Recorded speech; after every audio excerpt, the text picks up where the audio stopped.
Saif ഇപ്പോൾ ഈ vote ബാധയായിട്ടൊക്കെ പോയല്ലോ, അപ്പോ ഏതൊക്കെ ഇടങ്ങളിലാണ് ഈ പറഞ്ഞതുപോലെ അതിശക്തമായ ഒരു മത്സരത്തിനൊക്കെ ഉള്ള ഒരു സാധ്യത കണ്ടത്? തീർച്ചയായും തിരുവനന്തപുരത്ത് അതിശക്തമായ മത്സരം നടക്കുന്നുണ്ട്. നേരത്തെ കോട്ടയത്തിന്റെ കാര്യം ഞാൻ പറഞ്ഞു തുടങ്ങിയിരുന്നു, അതിനിടയിലാണ് കെ മുരളീധരൻ വന്നത്.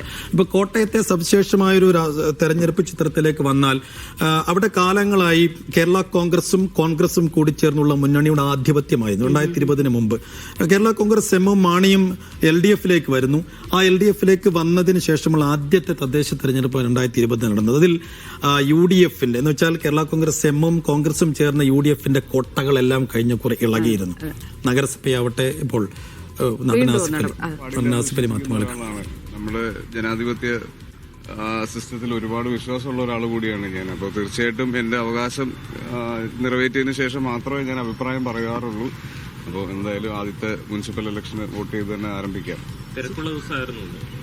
എന്ത് തിരക്കാണെങ്കിലും ഇത് തന്നെയാണ് ഏറ്റവും വലിയ കാര്യം. അപ്പൊ ആ തിരക്കുകളെല്ലാം മാറ്റിവെച്ച് എത്തുക എന്നുള്ളത് ആദ്യം തന്നെ പ്ലാനിലുണ്ടായിരുന്നതാണ്. പിന്നെ ചെറുപ്പം മുതലേ ആണെങ്കിലും ഞാൻ കണ്ടു വളർന്നതും ഒക്കെ എന്റെ ചുറ്റുപാടും ഉണ്ടായിരുന്നതും ഒക്കെ ഈ ഇലക്ഷനും രാഷ്ട്രീയവും ഒക്കെ ആയിരുന്നു. അപ്പോൾ അതുകൊണ്ട് ഇതിന്റെ ഇമ്പോർട്ടൻസ് എത്രത്തോളം ആണെന്ന് എനിക്ക് നന്നായി അറിയാം. അയൽവാസികളും സുഹൃത്തുക്കളൊക്കെയാണ് മത്സരിക്കുന്നത്. അതെ, ഈ പ്രാവശ്യത്തെ ഒരു പ്രത്യേകത അതാണ്. എന്റെ കൂടെ കളിച്ചു വളർന്നവരാണ് ഇലക്ഷൻ നിൽക്കുക എന്നുള്ളത്. അപ്പൊ ഞങ്ങളും എല്ലാവരും വളർന്നെന്നും മെച്ചോർഡായെന്നും ഒക്കെ തിരിച്ചറിയുന്ന ഒരു അവസരം കൂടിയാണിത്. മറ്റൊരു കാര്യം ഈ സമയത്ത് ചോദിക്കേണ്ട കാര്യം കൂടി തന്നെയാണ്. കഴിഞ്ഞ ദിവസം സുപ്രധാന ഒരു കോടതി വിധി വന്നിരുന്നു നടി ആക്രമിക്കപ്പെട്ട കേസിൽ. എങ്ങനെയാണ് ആദ്യം പ്രാഥമിക വിധിയെ നോക്കിക്കാണുന്നത്? എങ്ങനെയാണ്? അല്ല, വിധി എന്താണെങ്കിലും കോടതി വിധിയാണ്. കോടതി വിധിയെ പറ്റി അഭിപ്രായം പറയുന്നതും അല്ലെങ്കിൽ എന്റെ അഭിപ്രായം പറയുന്നതിനോടും എത്രത്തോളം എന്താ പറയാ എത്ര പ്രസക്തി ഉണ്ടെന്ന് എനിക്കറിയില്ല. എങ്കിലും കോടതി വിധി സ്വീകരിക്കുക എന്നുള്ളതാണ്.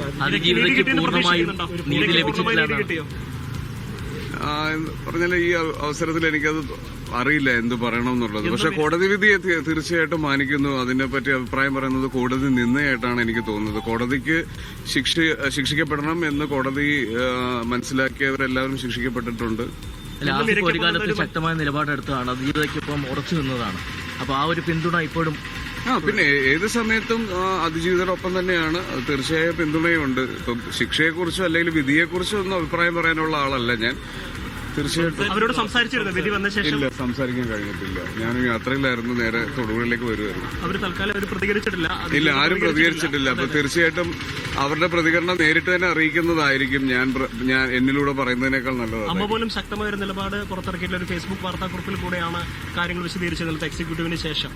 അപ്പോൾ ശക്തമായ പ്രതികരണങ്ങൾ ഇക്കാര്യത്തിൽ വരേണ്ടതില്ല. എല്ലാവരും വളരെ കരുതലോടെ പ്രതികരിക്കണമെന്ന ഒരു വിഷയം കൂടിയാണ്. നമുക്കറിയാം, വ്യാഖ്യാനിക്കപ്പെടാൻ ഒരുപാട് സാധ്യതകളുള്ള ഒരു ടോപ്പിക്കുമാണ്, ഒരു കേസുമാണ്. അതുകൊണ്ട് നമ്മൾ പറയുന്നത് വളരെ മനസ്സിലാക്കി കൃത്യതയോടെ തന്നെ പറയണം. അപ്പോൾ പല സമയത്തും പല അഭിപ്രായങ്ങൾ പറഞ്ഞത് വ്യാഖ്യാനിക്കപ്പെട്ടിട്ടുണ്ട്. അത് പല രീതിയിലും ഓൺലൈൻ സോഷ്യൽ മീഡിയ അറ്റാക്കുകളിലേക്കൊക്കെ പോയിട്ടുണ്ട്. അപ്പോൾ അതിനോടൊന്നും താല്പര്യമില്ല. അപ്പോൾ എന്താണോ പറയാനുള്ളത് എന്നുള്ളത് കൃത്യമായി മനസ്സിലാക്കി കൃത്യമായ ക്ലാരിറ്റിയോടുകൂടി പറയാന്നുള്ളത്. സർക്കാർ അപ്പീൽ പോകുന്നുണ്ട്, ഹയർ അപ്പീൽ സർക്കാർ പോകുന്നുണ്ട്. അപ്പോൾ അതിനർത്ഥം പൂർണ്ണമായ നീതി ലഭ്യമായിട്ടില്ല എന്നൊരു റീഡിംഗ് ആ ഭാഗത്തുനിന്ന് ഉണ്ടാവുന്നത് കൊണ്ടായിരിക്കില്ലേ സർക്കാർ ഇപ്പോൾ ഹയർ അപ്പീൽ പോകാൻ തീരുമാനിക്കുന്നത്? ആയിരിക്കാം.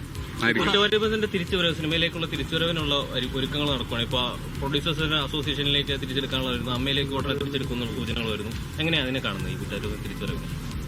ആരോപിതനായ സമയത്ത് അദ്ദേഹത്തിന് പുറത്താക്കിയിട്ടുണ്ടെങ്കിൽ ഇത്തരത്തിലൊരു കോടതി വിധി വരുമ്പോൾ അതിനെ വേണ്ട രീതിയിൽ തന്നെ കൈകാര്യം ചെയ്യുക എന്നുള്ളതല്ലേ എല്ലാ സംഘടനകളും ചെയ്യേണ്ടത്. അപ്പോൾ ഏകപക്ഷമായ ഒരു തീരുമാനം ആർക്കെതിരെയും എടുത്തിട്ടില്ല.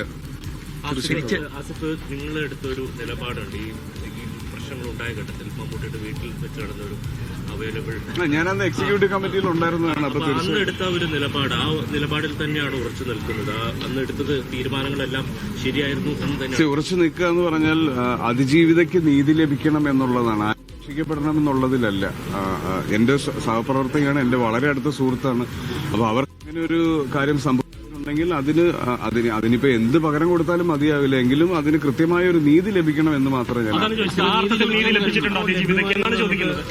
അതിനൊരു അഭിപ്രായം ഞാൻ പറഞ്ഞാൽ കോടതി നിന്നയായി പോകും. കാര്യം കോടതി വിധിച്ചതിനെ പറ്റിയിട്ട് ഞാനൊരു കമന്റ് പറയുന്നത് ശരിയല്ല. അത് കോടതിക്ക് ശരിയെന്ന് തോന്നിയതാണ് കോടതി വിധിച്ചിരിക്കുന്നത്. അതിന് ഹയർ അപ്പീൽസിലേക്ക് പോകുന്നുണ്ട്. അപ്പൊ അതിന്റെ കാര്യങ്ങൾ വഴിയറിയാം. അധികാര കേന്ദ്രങ്ങളിലേക്കുള്ള ദിലീപിന്റെ തിരിച്ചുവരവിനെ എങ്ങനെയാണ് കാണുന്നത്? അതിനെ പറ്റിയൊന്നും അഭിപ്രായം പറയാനുള്ള ആളല്ല. തിരിച്ചെടുക്കുന്നത് തെറ്റില്ല എന്നാണോ? എന്റെ സുഹൃത്തുക്കൾ ഇവിടെ ഇലക്ഷന് നിൽക്കുന്നുണ്ട്. മാക്സിമം യുവതലമുറ ഇലക്ഷന് വരണം, ഇലക്ഷനിൽ പാർട്ടിസിപ്പേറ്റ് ചെയ്യണം, വോട്ടുകൾ ചെയ്യണം. പിന്നെ പ്രത്യേകത ഇതിന്റെ ഒരു പ്രത്യേകത, ഇതൊരു ഹരിത ബൂത്തായിട്ട് പ്രഖ്യാപിച്ചിട്ടുണ്ട്. നമുക്ക് എപ്പോഴും അറിയാം ഇലക്ഷൻ സമയത്ത് ഉണ്ടാകുന്ന വേസ്റ്റേജിന് ഫ്ലെക്സ് ബോർഡുകൾ ബൂത്തുകളെ പറ്റിയിട്ട് ഇലക്ഷന്റെ ആവേശം കഴിയുമ്പോൾ ഉണ്ടാകുന്ന ബുദ്ധിമുട്ടുകളെ ഒക്കെ അറിയാം. അപ്പൊ അതിനൊക്കെ ഒരു മാതൃകാപരമായ ഒരു തീരുമാനം എടുത്ത് ഞങ്ങളുടെ ഈ ബൂത്ത് ഈ പ്രാവശ്യം ഹരിത ബൂത്താക്കിയിരിക്കുകയാണ്. അസർ ഒരു ക്ലാരിറ്റിക്ക് വേണ്ടി മാത്രമാണോ തിരിച്ചെടുക്കുന്നതിൽ തെറ്റില്ല എന്നാണോ ഇപ്പോ അസർ പറയുന്നത്? ഞാൻ പറഞ്ഞത് എന്താണെന്ന് നിങ്ങൾ ആലോചിച്ച് നോക്കുക, എന്നിട്ട് അതിനൊരു അഭിപ്രായം പറയും. Thank you. അവരോട് വിളിക്കുന്നില്ല, കോൺടാക്ട് ചെയ്യാൻ ശ്രമിക്കും. പിന്നെ തീർച്ചയായിട്ടും സംസാരിക്കുന്നു. ശരി, താങ്ക് യു. വളരെ കരുതലോടെയുള്ള ഒരു മറുപടിയും പ്രതികരണവും. നീതി ലഭിച്ചോ പൂർണ്ണമായും അതിജീവിതയ്ക്ക് എന്ന് ചോദിച്ചപ്പോൾ നീതി ലഭിക്കണം. പക്ഷേ കോടതിയുടെ കാര്യമായതിനാൽ, കോടതി വിധിയായതിനാൽ അതിൽ കമന്റ് ചെയ്യുന്നത് ശരിയല്ല എന്നതാണ് അദ്ദേഹത്തിന്റെ നിലപാട്. തുടക്കം തൊട്ട് തന്നെയുള്ള ആസിഫ് അലിയുടെ നിലപാട് അത് എടുത്തു പറയേണ്ട ഒരു കാര്യം തന്നെയാണ്.